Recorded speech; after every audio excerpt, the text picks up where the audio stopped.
నమస్తే, welcome to health time. ఈరోజు health టైంలో మనం మాట్లాడుకోబోయే టాపిక్ వచ్చేసి బ్రెస్ట్ క్యాన్సర్, అంటే రొమ్ము క్యాన్సర్. ఇది రావడానికి గల కారణాలు ఏంటి, లక్షణాలు ఏ విధంగా ఉంటాయి, అండ్ అలాగే ఏ స్టేజ్లో ఉన్నప్పుడు దాన్ని మనము కన్ఫర్మ్ చేసుకోవచ్చు, ఏ స్టేజ్లో ఉందనేది ఎలా తెలుసుకోవచ్చు, దీనికి ఎటువంటి టెస్టులు చేస్తారు, అండ్ ట్రీట్మెంట్ ఏ విధంగా ఉంటుంది వంటి విషయాలు మనకు తెలియజేయడానికి ఈరోజు మనతో పాటు ఉన్నారు డాక్టర్ సంతోష్ కుమార్ గారు. వీరు వచ్చేసేసి కన్సల్టెంట్ మెడికల్ ఆంకాలజిస్ట్. సో వారిని అడిగి మరిన్ని విషయాలు మనం తెలుసుకుందాం. నమస్కారం డాక్టర్ గారు. నమస్తే. సో యాక్చువల్లీ అంటే ఈ బ్రెస్ట్ క్యాన్సర్ ఏదైతే ఉందో ఇప్పుడున్న రోజుల్లో చాలా ఎక్కువ మందిలో, అంటే క్యాన్సర్ ఎన్ని టైప్స్ ఆఫ్ క్యాన్సర్స్ ఉన్నాయో అంతే ఇదిగా ఎక్కువ మందిలో మనం బ్రెస్ట్ క్యాన్సర్ అనేది చూస్తూ ఉన్నాం. సో ఫస్ట్ ఆఫ్ ఆల్ అసలు రావడానికి గల కారణాలు ఏంటంటారు? ఈ మధ్య కాలంలో మనం న్యూస్ పేపర్ కానీ ఏది ఫాలో అయినా అత్యంత కామన్ గా వచ్చే క్యాన్సర్ బ్రెస్ట్ క్యాన్సర్. ఈ గత దశాబ్దంతో మనం పోల్చి చూస్తే cancer cases, especially breast cancer cases చాలా వేగంగా పెరిగిపోయాయి అన్నమాట. దీనికి రకరకాల కారణాలు కాంట్రిబ్యూట్ అవుతూ ఉన్నాయి. దాంట్లో most important is changing life style అన్నమాట. మన జీవన విధానం అనేది సమయం గడుస్తున్న కొద్దీ సెడెంటరీ లైఫ్ స్టైల్ అనేది ఎక్కువగా అయిపోయింది అనమాట. దాంతోపాటు స్థూలకాలం, ఒబేసిటీ అనేది పెరుగుతూ ఉందన్నమాట. ఈ బ్రెస్ట్ క్యాన్సర్ వృద్ధి చెందడానికి బాడీలో ఈస్ట్రోజన్ హార్మోన్ అనేది ఎక్కువ అవుతే ఈ బ్రెస్ట్ క్యాన్సర్ వచ్చే ఛాన్సెస్ ఎక్కువగా ఉంటాయి అన్నమాట. One of the most common reasons. So obesity కానీ, మన diet and life style modifications, మనం ఏదైతే అలవాటు పడ్డామో సెడెంటరీ లైఫ్ స్టైల్కి, అట్లాగే మనం తీసుకున్న వెస్టర్నైజ్డ్ ఫుడ్స్, మనము యూరప్లో కానీ అమెరికాలో కానీ దే విల్ టేక్ ఆ ఫుడ్ తీసుకుంటారు, జంక్ ఫుడ్. అట్లాగే వాళ్ళు ఎక్సర్సైజెస్ అది కూడా రెగ్యులర్ గా చేస్తారు. మనం ఏం అడాప్ట్ చేసామంటే మనం వాళ్ళ ఫుడ్, మనము వెస్టర్న్ ఫుడ్ మనం అలవాటు పడిపోయినాం. పిజ్జాస్ కానీ, బర్గర్స్ కానీ, చీజ్ కానీ, పాస్తాస్ కానీ, అది తీసుకుంటూ మన ఫిజికల్ యాక్టివిటీని మనం ఏమి మాత్రం పెంచలేదన్నమాట. సో దీంతో బాడీలో ఏంటంటే అన్నెసెసరీ క్యాలరీస్ అది మనం లోపల తీసుకుంటున్నాం. అది ఎక్స్పెండిచర్ లేకపోతే ఏంటంటే ఒబేసిటీ పెరిగిపోయి దీనివల్ల చాలా కారణాలు వస్తూ ఉన్నాయి. కామనెస్ట్ కాజ్ ఫర్ బ్రెస్ట్ కానీ, ఎండోమెట్రియల్ క్యాన్సర్ కానీ obesity and changing life style. అట్లాగే ఈ మధ్య ఆల్కహాల్ తీసుకోవడం కూడా చాలా సర్వసాధారణం అయిపోయింది. అదొక ఫ్యాషన్ సింబల్ లాగా అయిపోయింది అనమాట. This is also one of the growing concern in regarding to cause of cancer అనమాట. ఇవన్నీ ప్రీవియస్ గా లేవు. సో లాస్ట్ 15 to 20 years లో మన కల్చర్ చేంజ్ మూలంగా మనము చెడు విధానాలు అవలంబించుకొని మంచి విధాలైన రన్నింగ్ కానీ, జాగింగ్ కానీ ఇట్లాంటివి అవాయిడ్ చేస్తున్నాం.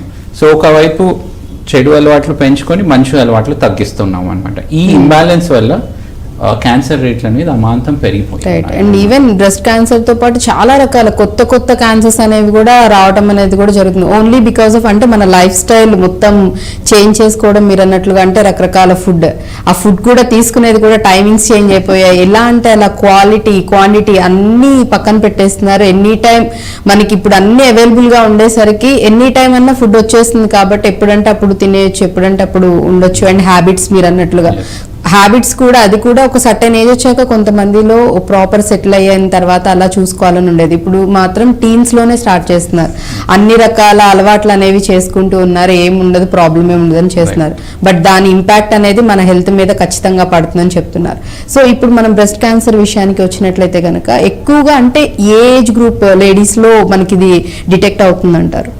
జనరల్ గా బ్రెస్ట్ క్యాన్సర్ అనేది 40 నుంచి 60 సంవత్సరాల మధ్య వయసులో ఉన్న మహిళలో ఎక్కువగా చూస్తూ ఉంటాం. కానీ ఈ మధ్యలో మనం 30 సంవత్సరాల తర్వాత కూడా మనం చూస్తూ ఉన్నాం అనమాట. 30 నుంచి 40 సంవత్సరాల లోపల కూడా చూస్తున్నాం. బట్ కామన్ గా 40 to 60 years లోపల మనం చూస్తూ ఉంటాం అనమాట. So this is the commonest age for breast cancer. So ఎవరికైతే వయసు తక్కువగా ఉంటుందో 20 సంవత్సరాలు 30 సంవత్సరాలలో కూడా అప్పుడప్పుడు కొన్ని బ్రెస్ట్ క్యాన్సర్స్ చూస్తూ ఉంటాం. అవి ఏమన్నా జెనెటికలీ రిలేటెడ్ ఉన్నాయా అనేది కూడా మనం చూసుకుంటా ఉంటాం అనమాట. సో ప్రాబ్లం ఏమవుతుందంటే ఎవరికైతే ఏజ్ తక్కువగా ఉందో వాళ్ళలో రొమ్ములో ఏమైనా చిన్న లంప్ లాగా గడ్డగానే ఏమైనా వచ్చినప్పుడు ఈ వయసులో నాకు క్యాన్సర్ ఎందుకు వస్తుందిలే అనే థింకింగ్ తో వాళ్ళు డాక్టర్ గారికి సంప్రదించడానికి రారనమాట. కొన్నిసార్లు అవి క్యాన్సర్ రూపంలో రూపాంతరం చెందిన తర్వాత అప్పుడు డాక్టర్ దగ్గర వస్తారు. సో వెరీ ఇంపార్టెంట్ ఇస్ ఏదన్నా న్యూ సిమ్టమ్ కానీ, న్యూ చేంజ్ కానీ వస్తే క్వాలిఫైడ్ మెడికల్ డాక్టర్ దగ్గర వెళ్ళి పరీక్షించుకోవడం అత్యంత ఉత్తమం అన్నమాట. ఎందుకంటే ఈ మధ్యలో వయసుతో సంబంధం లేకుండా కూడా జబ్బులు వస్తా ఉన్నాయి. ఫర్ ఎగ్జాంపుల్ చెప్తాను, మన హార్ట్ అటాక్స్ తీసుకుంటే 20 సంవత్సరాలు 30 సంవత్సరాలలో కూడా హార్ట్ అటాక్స్ వస్తున్నాయి. అట్లాగే ఏంటంటే వయసుతో మనము లింకేజ్ అనేది పెట్టుకోవడం మానేసేయాలి. యావరేజ్ గా 40 to 60 ఇయర్స్ మధ్యలో వస్తుంది, బట్ ఈవెన్ 25 to 30 ఇయర్స్ లో కూడా మేము బ్రెస్ట్ క్యాన్సర్స్ చూస్తాం. సో ఇప్పుడున్న సిచ్యువేషన్స్ లో ఎర్లీ స్టేజెస్ లోనే, ఎర్లీ ఏజెస్ లోనే అన్ని రకాల హెల్త్ ఇష్యూస్ అనేవి కామన్ గా వచ్చేస్తున్నాయి, అందరిలో వచ్చేస్తున్నాయి. అండ్ ఇంకొకటి కూడా డాక్టర్ గారు, చాలా మందిలో కూడా లేడీస్ లో బ్రెస్ట్ ది టచ్ చేసినప్పుడు కొన్నిసార్లు నార్మల్ గా కూడా కణతల్లాగా అనేవి తగులుతూ ఉంటాయి. సో అది న్యాచురల్ నార్మల్ గా కూడా కొంతమందికి ఉంటాయి కాబట్టి దాన్ని కూడా మనం ఏమి కన్సిడర్ చేసుకోవాల్సిన అవసరం లేదని కొంతమంది కొట్టిపడేసే వాళ్ళు కూడా ఉన్నారు. అంటే లైట్ తీసుకుంటారు, పట్టించుకోరు. కొంతమంది ఏమో ఒకవేళ మీరు అన్నట్లుగానే మేబీ కణితలు ఇవేమైనా క్యాన్సర్ రిలేటెడ్ అని చెప్పి ఆలోచించి వచ్చే వాళ్ళు ఉన్నారు. సో నాకు తెలిసినంత వరకు నార్మల్ గా ఒక కామన్ అమ్మాయిలు ఎవరైనా సరే చెక్ చేసుకోవాలి అంటే గనక మనం జనరల్ గా చెక్ చేసుకోవాలి, మనకి ఏమైనా డౌట్స్ ఉన్నాయని అనుకుంటే గనక ఎలా చెక్ చేసుకోవాలంటే? సో జనరల్లీ ఋతుక్రమం అన్న పీరియడ్స్ తో పాటు బ్రెస్ట్ లో కొన్ని చేంజెస్ వస్తూ ఉంటాయి అన్నమాట. ఓకే. సో చిన్న చిన్న లంప్స్ మీకు వస్తూ అవి తగ్గిపోతా ఉంటాయి అన్నమాట. జనరల్లీ పీరియడ్స్ అయిన తర్వాత 5 to 6 days తర్వాత మిర్రర్ ముందు నిల్చొని మన బ్రెస్ట్ ని మనం ఎగ్జామిన్ చేసుకోవాలన్నమాట. రెండు బ్రెస్ట్ లో ఏమన్నా తేడాలు ఉన్నాయా, నిప్పుల్ లోపలికి ఇన్వర్ట్ ఉందా, ఏమైనా డిశ్చార్జ్ ఉందా, ఇట్లాంటివి మనం ఎగ్జామిన్ చేయాలి. Monthly once self breast examination అంటారనమాట. This is for early detection. అట్లాగే ఏమాత్రం మనకు డౌట్ ఉన్నా కానీ క్వాలిఫైడ్ డాక్టర్ దగ్గర వెళ్తే వాళ్ళు ఫర్దర్ పరీక్ష చేస్తారనమాట. First step is self breast examination. Periods అయిపోయిన తర్వాత 4 to 5 days తర్వాత మనం చెక్ చేసుకోవాలి అద్దం ముందు నిల్చొని. ఏమన్నా డౌట్ ఉన్నా కానీ మనం డాక్టర్ దగ్గర వెళ్తే వాళ్ళు క్లినికల్ బ్రెస్ట్ ఎగ్జామినేషన్ చేసి అవసరం ఉంటేనే ఏమన్నా పరీక్షలు అవి సజెస్ట్ చేస్తూ ఉంటారు. సో ఇది కూడా యాక్చువల్లీ చాలా మంచిది, ఎందుకంటే చాలా వరకు కూడా మొహమాటానికో లేకపోతే చాలా మంది సిగ్గానో భయమనో డాక్టర్స్ కి వెళ్ళి చూపించుకోలేము, ఏమన్నా తేడా అనిపించినా కానీ ఈ రీజన్స్ తో కూడా అంటే 1 step ముందుకు వేసి వెళ్ళడానికి కూడా భయపడుతూ ఉంటారు. ఇంట్లో వాళ్ళకి చెప్పడానికి కూడా చాలా వరకు ఆలోచిస్తూ ఉంటారు. కాబట్టి సో అందుకే అడగడం జరిగింది. ఫస్ట్ వచ్చేసి సెల్ఫ్ ఎగ్జామిన్, అంటే మనకి మనం చక్కగా మిర్రర్ ముందు ఉండి చెక్ చేసుకోమని చెప్తున్నారు కాబట్టి అలా గనక మీరు ఫస్ట్ చెక్ చేసుకోండి. దెన్ తర్వాత కూడా నిజంగా ఏమన్నా తేడా అనిపిస్తే మాత్రం ఇమ్మీడియట్ గా ఆ పర్టికులర్ డాక్టర్ ని మాత్రం మస్ట్ అండ్ షుడ్ గా కన్సర్న్ అవ్వండి. ఎందుకంటే ఇనిషియల్ స్టేజ్ లో ఏదైనా సరే మనం ముందే వెళ్ళి చూపించుకున్నాం ఇనిషియల్ లోనే అంటే త్వరగా క్విక్ గా రికవరీ అవడానికి ఛాన్సెస్ ఉంటాయి. అండ్ ఎక్కువ రోజులు సఫర్ అవ్వాల్సిన అవసరం కూడా మనకు ఉండదన్నమాట. అలా కాకుండా మనం దట్టు ఎస్పెషల్లీ క్యాన్సర్ విషయంలో డిలే చేసే కొద్దీ ఇంకా స్ప్రెడ్ అవుతూ ఉంటుంది. కాబట్టి చాలా వరకు ఈ విషయంలో కూడా కేర్ఫుల్ గా ఉండాలి. అండ్ అలాగే ఎర్లీ డిటెక్షన్, అంటే మనకి వస్తుంది లేకపోతే వచ్చే ఛాన్సెస్ ఉన్నాయి, ఇలాంటివి ఏమన్నా మనం ముందే తెలుసుకోవడానికి ఏమైనా అవకాశం ఉందా, ఏమైనా టెస్ట్లు ఉన్నాయంటారా? సో మన దగ్గర తెలుగు రాష్ట్రాల్లో ప్రాబ్లం ఏమంటే మన పీపుల్ ఎవరైతే ఉన్నారో వాళ్ళకు వాళ్ళు ఎక్స్పర్ట్స్ గా అనుకుంటారు. అట్లాగే వాళ్ళ దగ్గర ఉన్న ఫ్రెండ్స్ కానీ రిలేటివ్స్ కానీ ఏ ప్రాబ్లం ఉన్నా వాళ్ళని అడుగుతారు. దానివల్ల ఏంటంటే వాళ్ళు ఉచిత సలహాలు ఇస్తూ ఉంటారు. ఇది ఫస్ట్ ప్రాబ్లం. సెకండ్ ప్రాబ్లం ఏంటంటే మన స్పెషలైజ్డ్ డాక్టర్స్ ఉన్నారు, ఎవరు వాళ్ళు మెడికల్ షాప్ వాళ్ళు. సో నెక్స్ట్ వాళ్ళ దగ్గర వెళ్తారు, నాకు ఈ ప్రాబ్లం వచ్చింది అనేది మందులు తీసుకొని సరే నార్మల్ అయిపోయిందని తీస్తాం. మూడో ప్రాబ్లం ఏంటంటే ఇవాళ నాకు కడుపులో కొద్దిగా నొప్పిగా ఉందండి, ఎందుకు వచ్చింది అంటే వాళ్ళకు వాళ్ళు సర్ది చెప్పుకుంటారు. ఈ రోజు నేను పని ఎక్కువగా చేశాను, ఈ రోజు నేను బిర్యానీ తిన్నానని self suggestion. Major problem self medication, advice from those people who are not specialist, అంటే అవగాహన లేని వాళ్ళ నుంచి అవగాహన తీసుకోవడం, అట్లాగే మెడికల్ షాప్కి వెళ్ళి మందులు తీసుకోవడం. నాకు నచ్చేది ఏంటంటే యుఎస్ లో ఎట్లా ఉంటుందంటే మీరు మెడిసిన్స్ రాయకపోతే nobody will give you medicines అనమాట. ఇండియాలో అట్లా ఏం లేదు, నాకు ఫీవర్ వచ్చింది మెడికేషన్స్ ఇవ్వమని వాళ్ళు మెడికల్ షాప్ దగ్గర వెళ్తా ఉంటారు అనమాట, అన్క్వాలిఫైడ్ పర్సన్. దీనివల్ల ఏమవుతుందంటే మనకి తొలి స్టేజ్ లో ఉన్న లక్షణాలు మిస్ అయిపోయి అట్లాగే వెళ్తూ అడ్వాన్స్ స్టేజ్ లో డిటెక్ట్ అవుతా ఉంటారు అన్నమాట. సో మన ఇంపార్టెంట్ క్వశ్చన్ ఏంటంటే క్యాన్సర్ ని, ఎస్పెషల్లీ రొమ్ము క్యాన్సర్ ని మొదటి స్టేజ్ లో, చిన్న స్టేజ్ లో మనం ఎట్లా గుర్తించాలి? దీన్ని స్క్రీనింగ్ అంటారు.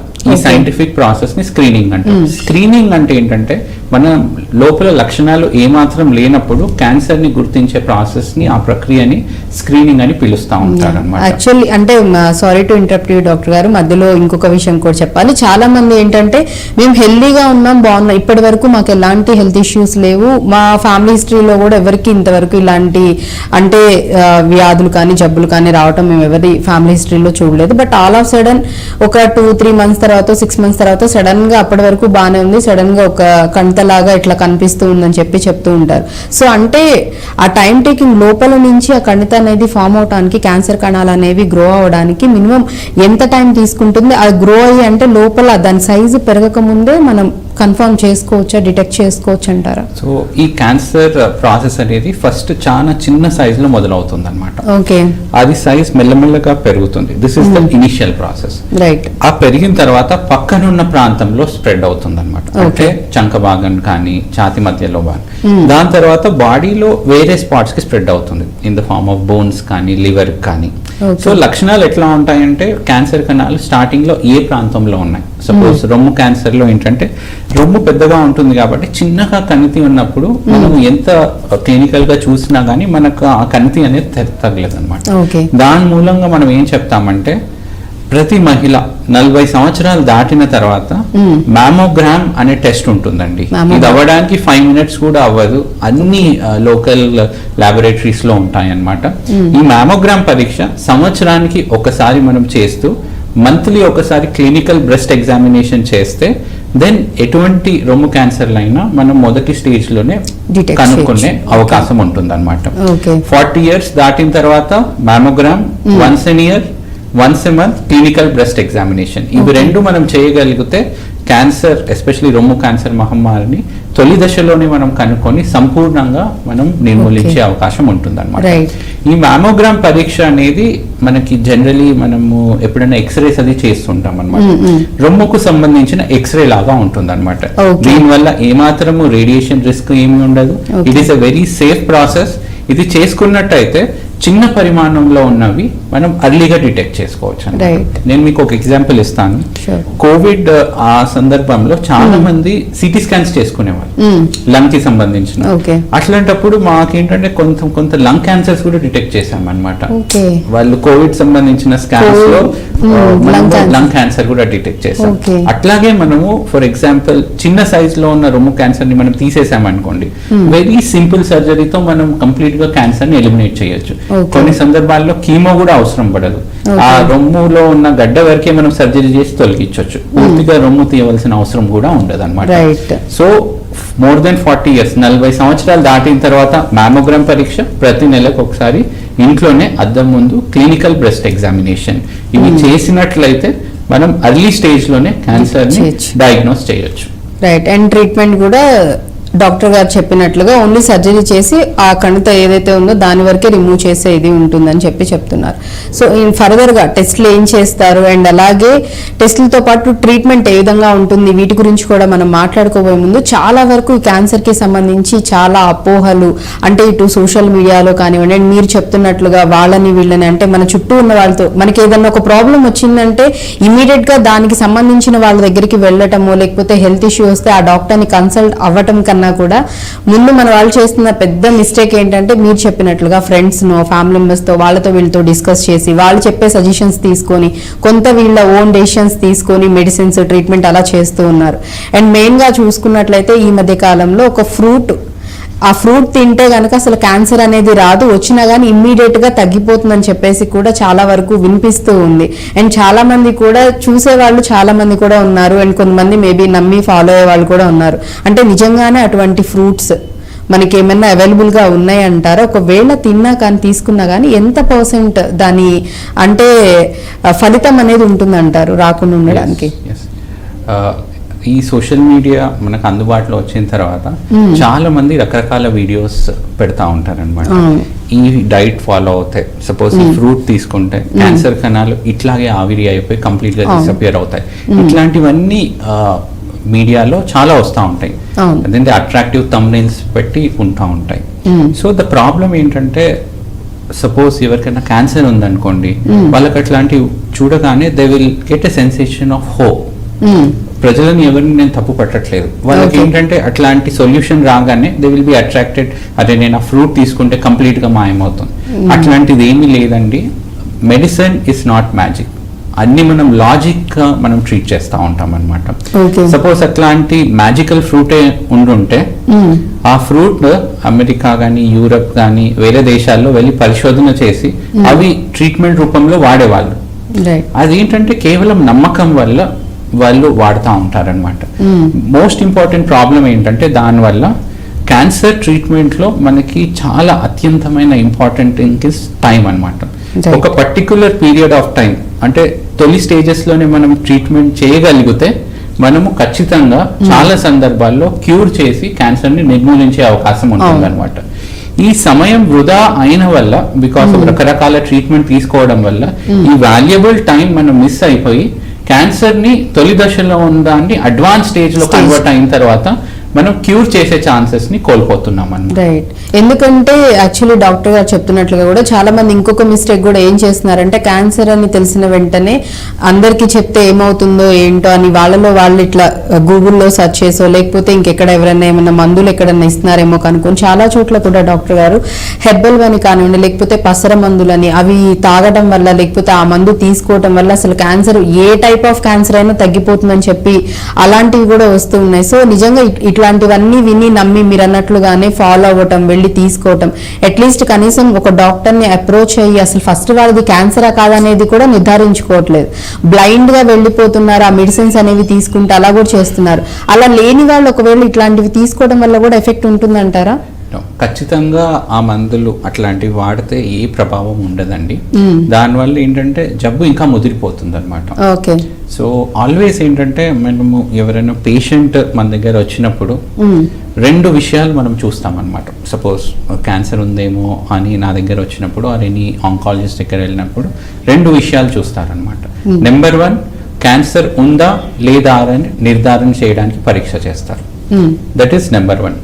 నెంబర్ 2 ఏంటంటే క్యాన్సర్ ఉన్నచో అది శరీరంలో ఎంత మేర ఉంది అనేది చూస్తారనమాట.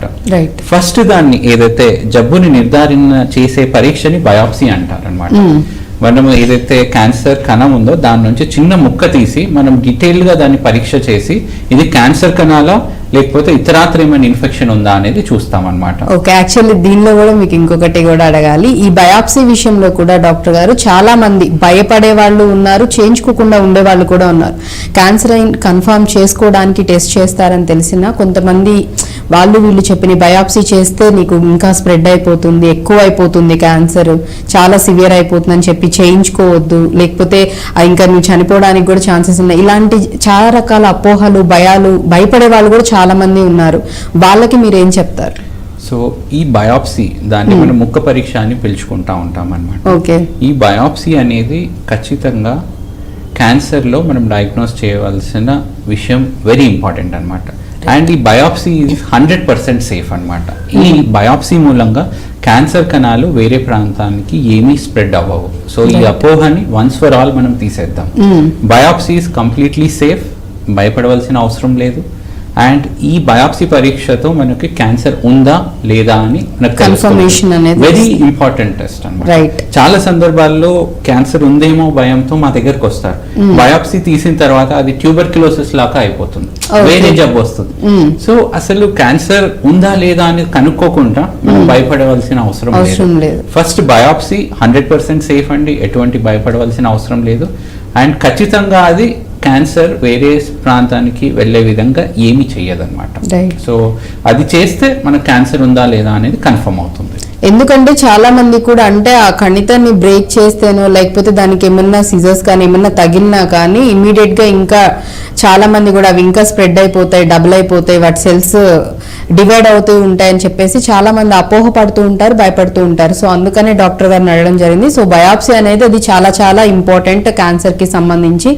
అంటే మనకి ఉందా లేదా అనేది ఖచ్చితంగా నిర్ధారణ చేసుకునే టెస్ట్ కాబట్టి. సో అండ్ అది కూడా 100% సేఫ్ అని చెప్తున్నారు కాబట్టి ఎటువంటి అపోహలకి భయాలకి కూడా మీరు పెట్టుకోవాల్సిన అవసరం లేదు. అండ్ ఇంకొకటి కూడా ఇంకొంతమందిలో ఉండే సందేహం ఏంటంటే వంశపారపర్యంగా అంటే చాలా వరకు కొన్ని హెల్త్ ఇష్యూస్ అనేవి ఫ్యామిలీ మెంబర్స్కి ఎవరికన్నా ఫాదర్స్కి, 4 ఫాదర్స్కి ఉంటే నెక్స్ట్ జనరేషన్స్ కూడా వచ్చే ఛాన్సెస్ ఉన్నాయని భయపడుతూ ఉంటారు. సో క్యాన్సర్ దీనికి సంబంధించి కూడా ఏమన్నా అంటే ఫ్యామిలీలో ఎవరికన్నా ఫ్యామిలీ హిస్టరీలో ఎవరికన్నా ఉంటే కనుక నెక్స్ట్ జనరేషన్స్కి కూడా స్ప్రెడ్ అయ్యే పాసిబిలిటీస్ ఉన్నాయంటారు.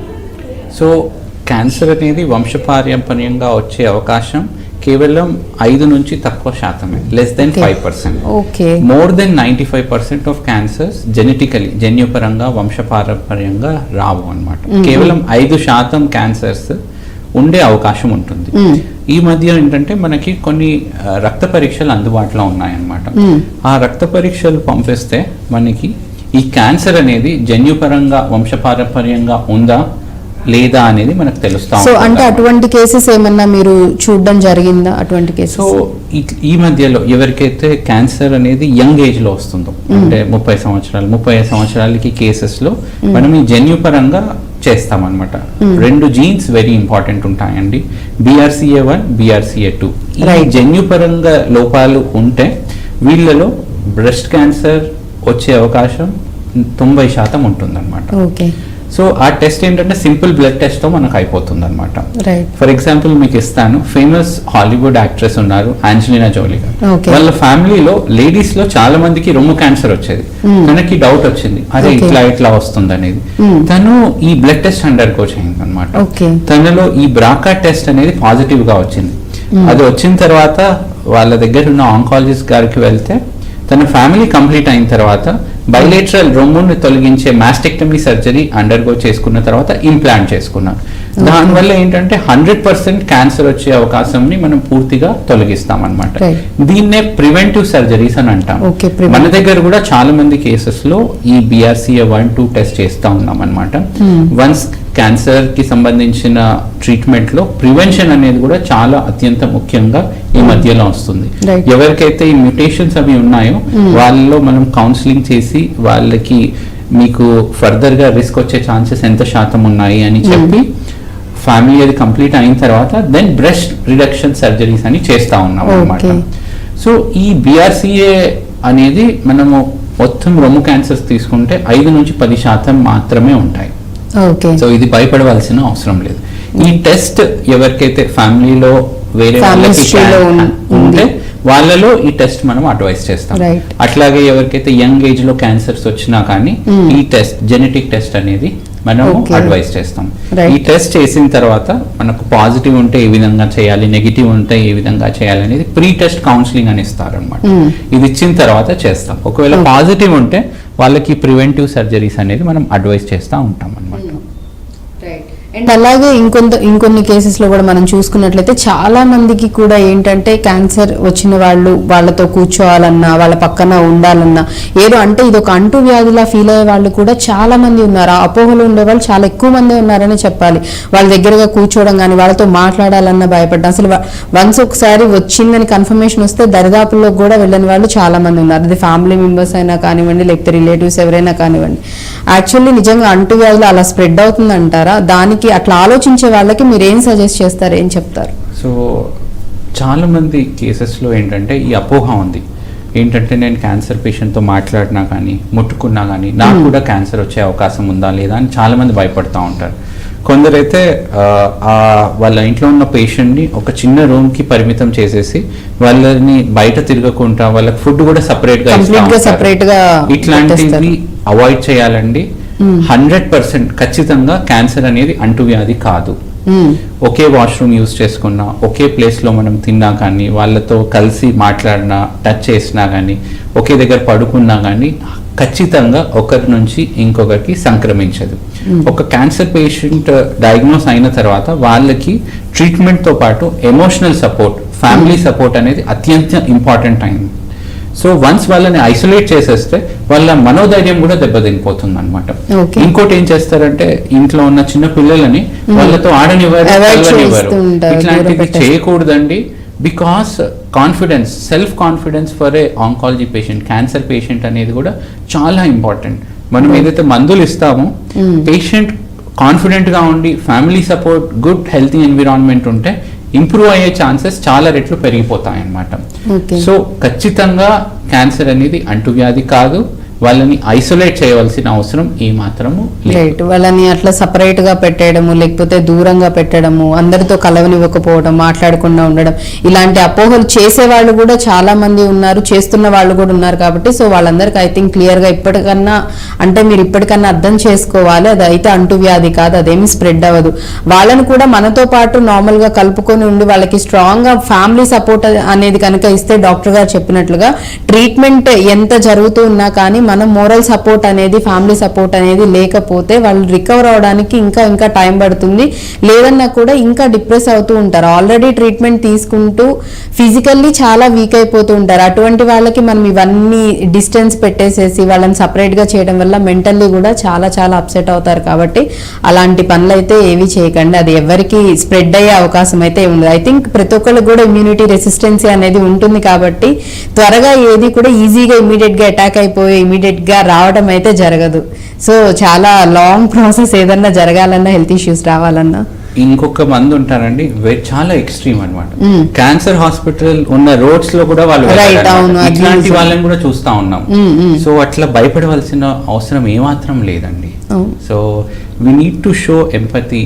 క్యాన్సర్ పేషెంట్స్ కి మనం ప్రేమను పంచితే ఏంటంటే వాళ్ళ రికవరీ కూడా ఫాస్ట్ గా ఉంటుంది. We should provide positive environment అనేది ఇంట్లో మనం ప్రొవైడ్ చేయగలగాలి. అప్పుడే మనం ట్రీట్మెంట్ తో పాటు ఇవన్నీ మనం చేయగలిగితే ఇంప్రూవ్ అయ్యి క్యూర్ అయ్యే శాతం చాలా పెరిగిపోతుంది. రైట్, ఎక్కువ ఉంటుంది. ఈవెన్ ఫోర్త్ స్టేజెస్ లో అట్లా ఉన్న సివియర్ గా ఉన్న వాళ్ళకు కూడా ట్రీట్మెంట్స్ తర్వాత వాళ్ళకి ఏదైతే మనం ఎఫెక్షన్ లవ్ అనేది మనం ఇస్తామో మేబీ ఒక 1 month 2 months ఉండే వాళ్ళు కాస్త కూడా ఇంకొక 1 year 2 years కూడా సర్వైవ్ అవుతున్న వాళ్ళు కూడా చాలా మంది ఉన్నారు.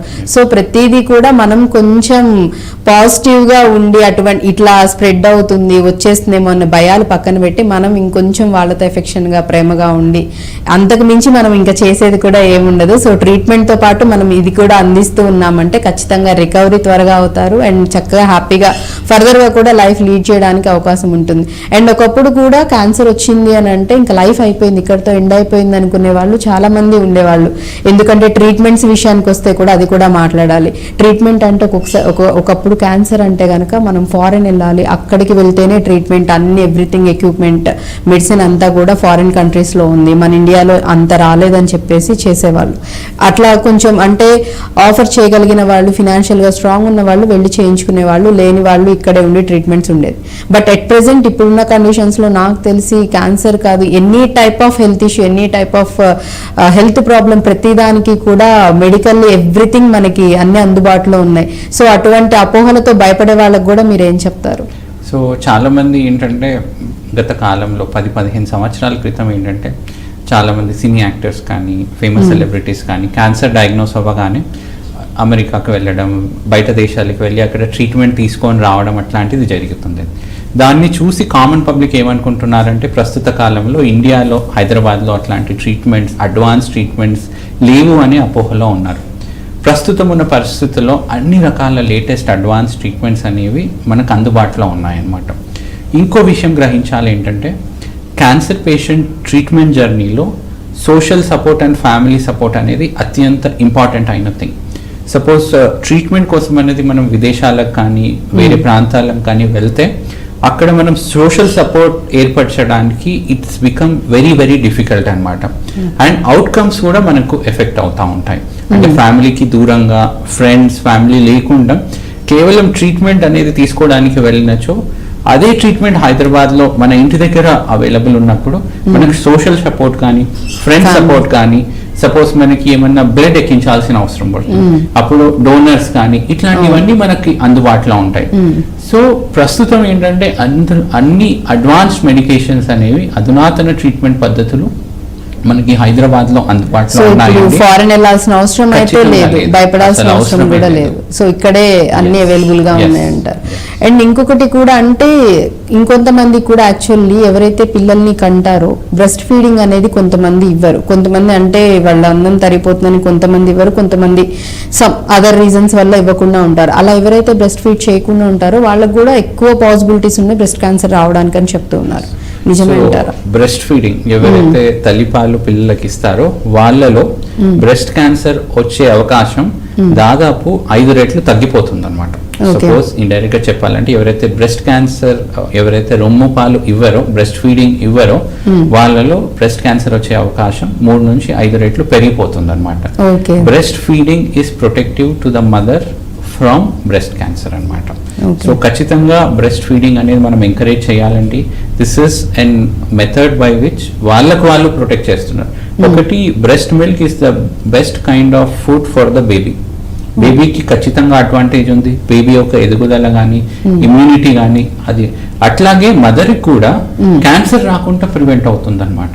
రైట్. సో ఇది వెరీ వెరీ ఇంపార్టెంట్. చాలా మంది మన వాళ్ళు దీన్ని నెగ్లెక్ట్ చేస్తారు. Breast feeding is protective for breast cancer అన్నమాట. ఓకే, సో అంటే పిల్లలకే కాదు యాక్చువల్లీ తల్లులకు కూడా బ్రెస్ట్ క్యాన్సర్ రాకుండా ఉంటుంది. అట్ ది సేమ్ టైం పిల్లలకి తల్లిపాలు ప్రతి ఒక్కరు కూడా చెప్తూ ఉంటారు మినిమం 6 months వరకు తల్లిపాలు అనేది పిల్లలకి చాలా చాలా ఇంపార్టెంట్ అని. సో ప్రతి ఒక్కళ్ళు కూడా ఇది కూడా గమనించాలి. పిల్లలకు ఒక్కళ్ళకే హెల్దీ మంచిది అని కాదు, తల్లులకు కూడా పిల్లలకి పాలు ఇవ్వటం వల్ల వాళ్ళ ఆరోగ్యం కూడా బాగుంటుంది. ఇటువంటి పెద్ద పెద్దవి ఏవైతే ఇష్యూస్ ఉన్నాయో హెల్త్ ఇష్యూస్, క్యాన్సర్స్ ఇవన్నీ కూడా రాకుండా ఉంటాయని చెప్తూ ఉన్నారు. రైట్. అండ్ అలాగే అంటే ఒక్కొక్కళ్ళు ఒక్కొక్క డిఫరెంట్ వేల్లో ఆలోచించుకొని వాళ్ళకి వాళ్ళే డిసైడ్ అయిపోయి కన్ఫర్మ్ చేసేసుకొని, కొంతమంది క్యాన్సర్ అని తెలిసిన తర్వాత కూడా చాలా మందిలో అంటే టీనేజ్ వాళ్ళు కానివ్వండి లేకపోతే మ్యారేజ్ కాని వాళ్ళు భయపడిపోయి ఇంకా లైఫ్ అయిపోయింది, మ్యారేజ్ ఇంకా చేసుకున్నా మనం సర్వైవ్ అవ్వలేమేమో, ఇలాంటి అపోహలతో భయపడిపోయి డిప్రెస్ అయిపోయి ట్రీట్మెంట్స్ చేయించుకొని వాళ్ళు కూడా చాలా మంది ఉన్నారు. బయటకి రాకుండా ఇంట్లో వాళ్ళకు కూడా చెప్పకుండా వాళ్ళలో వాళ్ళే బాధపడిపోయే వాళ్ళు కూడా ఉన్నారు. సో వాళ్ళకి మీరేం చెప్తారు? ఒకప్పుడు 20 సంవత్సరాల క్రితం ఏంటంటే మనకి క్యాన్సర్కి ట్రీట్మెంట్ అనేది సరైన విధంగా అందుబాటులో లేదనమాట. ప్రస్తుతం ఏంటంటే ఎస్పెషల్లీ మీరు అన్నట్టు ఎవరైతే యంగ్ ఏజ్లో క్యాన్సర్ డయాగ్నోస్ అయితే తర్వాత ఫ్యామిలీ కానీ మ్యారేజ్ కానీ ఏ విధంగా ఉంటుంది, వాళ్ళు ఏమనుకుంటారని అపోహతో వాళ్ళకు వాళ్ళు కుమిలిపోతూ ఉంటారనమాట. అట్లాంటి భయపడవలసిన అవసరం లేదండి. ఎందుకంటే క్యాన్సర్ని మనం సంపూర్ణంగా నిర్మూలించిన తర్వాత నార్మల్ ఫ్యామిలీ లైఫ్, పిల్లలు కావడం కానీ వాళ్ళు పెద్దగా అవడం కానీ ఇది అవుతా ఉంటుంది. సపోజ్ చాలా మంది మీరు మీడియాలో చూసుంటారు, యువరాజ్ సింగ్ ఫేమస్ క్రికెటర్, తనకి జర్మ్ సెల్ ట్యూమర్ అనే క్యాన్సర్ వచ్చింది. ఆ క్యాన్సర్ నుంచి పూర్తిగా రికవర్ అయ్యాక ప్రొఫెషనల్ క్రికెట్ లో వచ్చారు, క్రికెట్ ఆడారు, అట్లాగే మ్యారేజ్ అయింది, హీ హ్యాస్ చిల్డ్రన్. నేను చెప్పేది ఏంటంటే క్యాన్సర్ అనేది ఒక ఇన్హిబిషన్ కాదు ప్రస్తుతం ఉన్న పరిస్థితుల్లో. తన సోషల్ రెస్పాన్సిబిలిటీ కానీ ఫ్యామిలీ పర్సనల్ రెస్పాన్సిబిలిటీస్ కానీ వర్క్ పరంగా ప్రొఫెషనల్లో కానీ ఎటువంటి విధంగా cancer patient is not inferior to anyone అన్నమాట. ఖచ్చితమైన ట్రీట్మెంట్ తో వాళ్ళు కంప్లీట్ గా రికవర్ అయిన తర్వాత వాళ్ళు నార్మల్ జాబ్ లో వాళ్ళు జాయిన్ కావచ్చు. అట్లాగే మన సంజయ్ దత్ ఉన్నాడు, సో తనకు కూడా క్యాన్సర్ వచ్చింది, ట్రీట్మెంట్ తీసుకున్న తర్వాత వెరీ బిగ్ హిట్ మూవీస్ కూడా చేశారు. KGF దాని తర్వాతే చేశారు, అందరికీ తెలిసి ఉంటుంది. ఇనిషియల్ ట్రీట్మెంట్ తీసుకున్న తర్వాత he came back strongly. So అట్లా ఉంటుంది అనమాట కరెంట్లీ అందుబాటులో ఉన్న ట్రీట్మెంట్. సోనాలి బింద్రే కూడా క్యాన్సర్ తో, and I really appreciate them అనమాట. వాళ్ళు రికవర్ అయ్యాక ప్రజల్లోకి వచ్చి నార్మల్ పీపుల్లో ఆ అవగాహన అనేది పెంచుతా ఉన్నారు, అవేర్నెస్ తెస్తున్నారు, అండ్ నార్మల్ వాళ్ళ లైఫ్ ని వాళ్ళు మళ్ళీ లీడ్ చేస్తూ ఉన్నారు.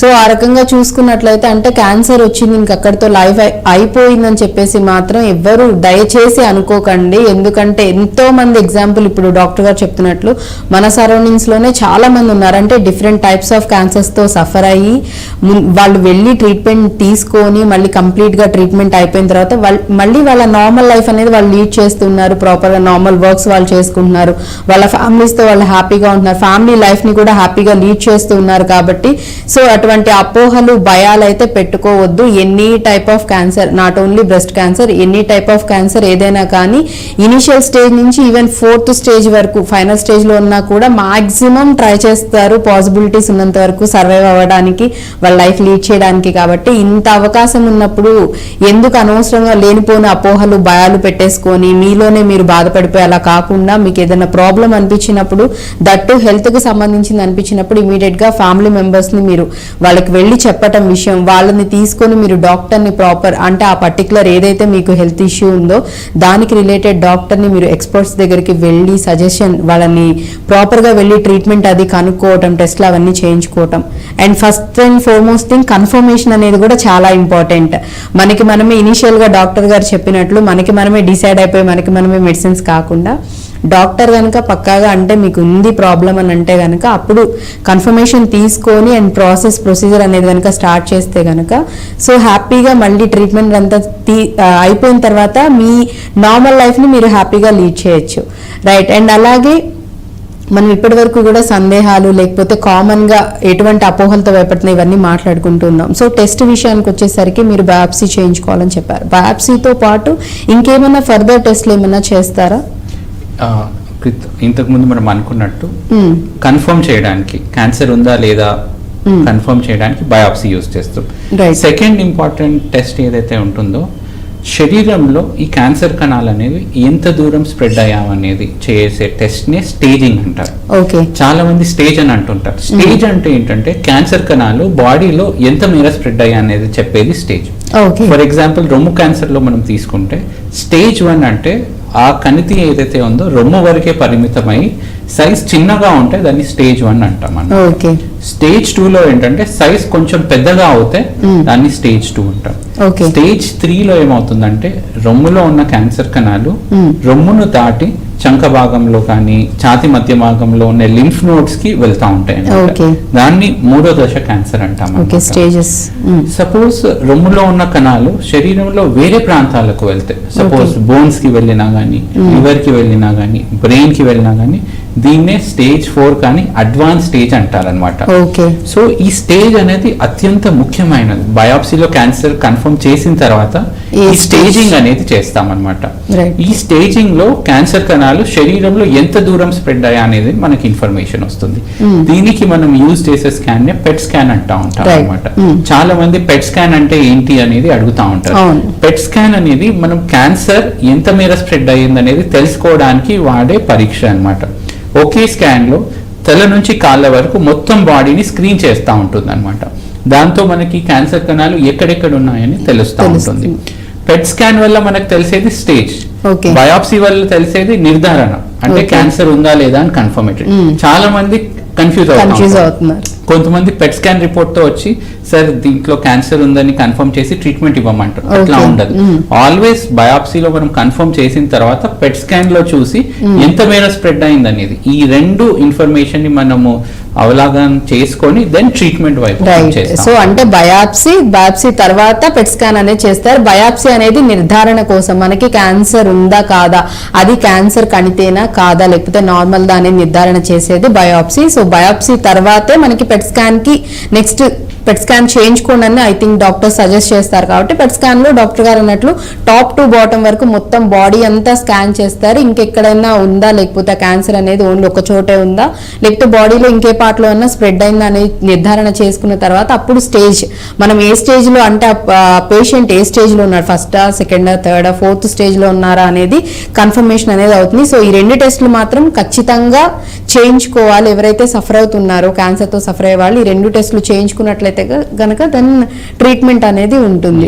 సో అండ్ అలాగే చాలా మందిలో కూడా ట్రీట్మెంట్ విషయానికి వచ్చేసరికి భయపడుతూ ఉంటారు. కీమోథెరపీస్ అన్నా రేడియేషన్ అన్నా కానీ మొత్తం హెయిర్ ఫాల్ అయిపోతుంది, మొత్తం అందవికారంగా అయిపోతాం. కొంతమంది అయితే కీమోస్ చేయించుకున్నప్పుడు తట్టుకోలేకపోతే చనిపోతారు. ఇలాంటి అపోహలతో భయపడే వాళ్ళు కూడా చాలా మంది ఉన్నారు. చేయించుకోవడానికి కూడా వాళ్ళే డిసైడ్ అయిపోతుంటారు, వద్దు సార్ మాకు కీమో రేడియేషన్, సర్జరీసే చేసేసేయండి, తీసేసేయండి చాలు, కీమో రేడియేషన్ మాకు వద్దని చెప్పేవాళ్ళు కూడా మేబీ లేకపోలేదు. సో వాళ్ళకి మీరేం చెప్తారు, అంటే ట్రీట్మెంట్ ఏ విధంగా ఉండాలంటారు? సో మనకి జనరలీ ఈ ట్రీట్మెంట్ ఏ విధంగా డిసైడ్ చేస్తామంటే క్యాన్సర్ అనేది ఏ స్టేజ్ లో ఉందనేది డిసైడ్ చేస్తాం. దాని బేసిస్ మీద ట్రీట్మెంట్ అనేది మనం డిసైడ్ చేస్తూ ఉంటాం. సపోజ్ స్టేజ్ 1 స్టేజ్ 2 లో మనం సర్జరీ చేసేసి క్యాన్సర్ ని తొలగించేస్తాం అనమాట. జనరల్లీ స్టేజ్ 1 స్టేజ్ 2 లో చాలా మందికి సర్జరీ తర్వాత కీమో గానీ అది కానీ ఏం అవసరం పడదు అనమాట. స్టేజ్ 3 వాళ్ళలో సర్జరీ చేసిన తర్వాత కీమోథెరపీ, రేడియేషన్ ఇస్తూ ఉంటాం అనమాట. సో చాలా మంది ప్రజల్లో ఏముంటుందంటే రేడియేషన్ కానీ కీమోథెరపీ అంటే రేడియేషన్ కి కరెంట్ షాట్ ఇస్తున్నారు అనేది అపోహ ఉంటుంది. సో అట్లా ఏమి ఉండదండి. రేడియేషన్ కానీ కీమోథెరపీ కానీ చాలా సేఫ్ గా కంఫర్టబుల్ గా మనం ఇస్తూ ఉంటాం అనమాట. కీమోథెరపీ ఏంటంటే మనం నార్మల్ హాస్పిటల్లో ఎప్పుడైనా అడ్మిట్ అయినప్పుడు గ్లూకోజ్ అదే ఇస్తూ ఉంటారు. ఎట్లయితే గ్లూకోజ్ అది ఇస్తారో మనం నరంలో, అట్లాగే కీమోథెరపీ ఇంజెక్షన్స్ కూడా ఇస్తూ ఉంటారు. కీమోథెరపీ ఇంజెక్షన్స్ ఏం చేస్తాయంటే శరీరంలో వేడిని పెంచుతాయి అన్నమాట. వేడిని పెంచేసి క్యాన్సర్ కణాలను ఇంకా అవి మళ్ళీ పెరగకుండా ఇంకెక్కువ గ్రోత్ అనేది లేకుండా దాని గ్రోత్ అనేది తగ్గేలాగా చేయడానికి కీమో ఈ మెడికేషన్స్ ఏదైతే మనం బ్లడ్ లో నరంలో ఇస్తాం కదండి, మన క్యాన్సర్ కీమోథెరపీ మెడికేషన్స్ బ్లడ్ లో పూర్తిగా బాడీలో సర్క్యులేషన్ లో సర్క్యులేట్ అయ్యి ఎక్కడెక్కడ క్యాన్సర్ కణాలు కనపడితే దాన్ని కిల్ చేసేస్తుంటుంది. సో అంటే ఆల్రెడీ ఒకవేళ బ్లడ్ లో కనుక ఈ క్యాన్సర్ కణాలు ఒకవేళ ఉన్నట్లయితే సో వాటిల్లో కూడా మొత్తం ఈ కంప్లీట్ గా అది కిల్ చేసేస్తూ ఉంటుంది. రైట్. కొంతమంది ఏంటంటే క్యాన్సర్ వల్ల హెయిర్ లాస్ అవుతుందనే భయంతో చాలా మంది ట్రీట్మెంట్ కే రారనమాట. సో క్యాన్సర్ లో కొన్ని రకాల కీమోథెరపీ వల్ల హెయిర్ లాస్ అవుతుంది, కొన్ని రకాల కీమోథెరపీ కానీ టార్గెటెడ్ థెరపీ వల్ల అసలు హెయిర్ లాసే ఉండదు అనమాట. హెయిర్ లాస్ అయిన వాళ్ళలో కూడా వన్స్ ట్రీట్మెంట్ కంప్లీట్ అయిన తర్వాత హెయిర్ మళ్ళీ తిరిగి వచ్చేస్తుంది అనమాట. సో ఆ టెంపరీ పీరియడ్ లో మనకు రకరకాల ఆప్షన్స్ ఇస్తాం అనమాట. వాళ్ళు టెంపరీ విగ్ చేసుకోవడం కానీ, స్కార్ఫ్ చేసుకోవడం కానీ. ఫర్ ఎగ్జాంపుల్ వెరీ మతలబ్ ఐ వాస్ ఇంప్రెస్డ్ అండి, మన జెరోదా ఓనర్ ఉన్నారు, వాళ్ళ వైఫ్ కి బ్రెస్ట్ క్యాన్సర్ వచ్చింది అనమాట. ఆ కీమోథెరపీ డ్యూరేషన్ లో తన హెయిర్ లాస్ అనేది అయిందనమాట. సో ఫ్యామిలీలో వాళ్ళ హస్బెండ్ ఏం చేశారంటే తను కూడా హెయిర్ షేవ్ చేసేసారు, so that it would be supportive to her అనేది. తను ఫీల్ అవ్వకుండా చేసుకునేసరికి కంఫర్ట్ అనేది ఇచ్చారు. ఈ హెయిర్ లాస్ మూలంగా క్యాన్సర్ ట్రీట్మెంట్ తీసుకోకుండా నేను వెనుకాడుతున్నానంటే అది కంప్లీట్ గా తప్పు అండి. ఈ హెయిర్ లాస్ కూడా మళ్ళీ తిరిగి వచ్చేస్తుంది అనమాట. ఈ మధ్య మనకేంటంటే ఒక కొత్త చికిత్సా విధానం వచ్చిందనమాట. క్యాన్సర్ కీమోథెరపీ తీసుకున్న టైంలో హెయిర్ కి ఒక కూల్ లిక్విడ్ క్యాప్ లాగా సర్క్యులేట్ చేస్తూ ఉంటారనమాట. దానివల్ల హెయిర్ లాస్ అనేది మనం ప్రివెంట్ చేయొచ్చు అనమాట. ఇట్లాంటి దీన్నే కూల్ క్యాప్ టెక్నాలజీ అంటారనమాట, స్కాల్ప్ కూలింగ్ డివైస్ అంటారనమాట. సో కీమోథెరపీ తీసుకున్న టైంలో ఒక క్యాప్ మాదిరిగా ఉంటుందండి, ఆ 2 లేయర్స్ మధ్యలో కూల్ లిక్విడ్ వెళ్తా ఉంటుంది అనమాట. ఈ తలలో ఉన్న స్కాల్ప్ ని అది కోల్డ్ చేసేస్తుంది అనమాట. దానివల్ల కీమోథెరపీ డ్రగ్ అనేది ఈ హెయిర్ వరకు వెళ్ళదు, ఎఫెక్ట్ అనేది హెయిర్ ఫాల్ అనేది జరగదు. ఇట్లాంటి ట్రీట్మెంట్ ఎవరైతే వెరీ కాన్షియస్ ఉన్నారు, నాకు ఒక్క హెయిర్ కూడా పడిపోదంటే వాళ్ళకు కూడా మనకి ఇట్లాంటి అందుబాటులో ఉన్నాయి ట్రీట్మెంట్. ఏంటంటే హెయిర్ లాస్ మూలంగా కీమోథెరపీ తీసుకోను అంటే that is not a proper thing అనమాట. అట్లాగే రేడియేషన్ గురించి నేను కరెంట్ షాట్ అంటాను, అట్లా ఏమీ లేదండి.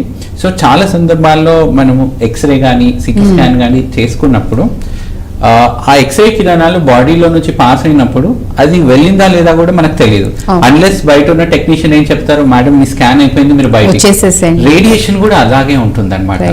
మెషిన్ లో ఏంటంటే ఎక్కడైతే క్యాన్సర్ కణాలు ఉన్నాయో దానికి ఫోకస్డ్ గా ఆ పాయింట్ చేస్తాం. చిన్నప్పుడు మనం భూతద్దంతో ఆడుకునే వాళ్ళం, సన్ కింద పెట్టి ఒక పేపర్ బర్న్ అయిపోయేది, పర్టికులర్ మనం ఎక్కడైతే ఫోకస్ చేస్తామో ఆ ప్లేస్ లోనే ఆ భూతత్వం ఎలా విధంగా సూర్యకిరణాలను అన్ని ఒక డైరెక్షన్ లో ఫోకస్ చేసి దాన్ని బర్న్ చేస్తుందో, ఈ రేడియేషన్ కూడా ఏదైతే క్యాన్సర్ మన దగ్గర ఉందో దాని కణాలకి ఫోకస్ చేస్తుంది అనమాట.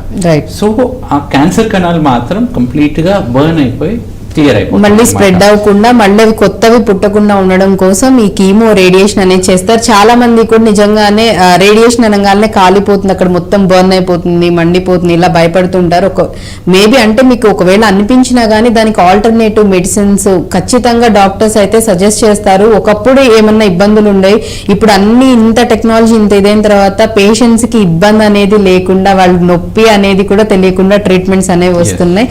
అండ్ ఈవెన్ కీమోది కూడా డాక్టర్ చెప్పినట్లు క్యాప్స్ అవి కూడా వచ్చాయి. సో అలా కూడా ఇంకా హెయిర్ ఫాల్ అనేది అవ్వకుండా ఉంటుంది ట్రీట్మెంట్ చేయించుకుంటున్న వాళ్ళకని.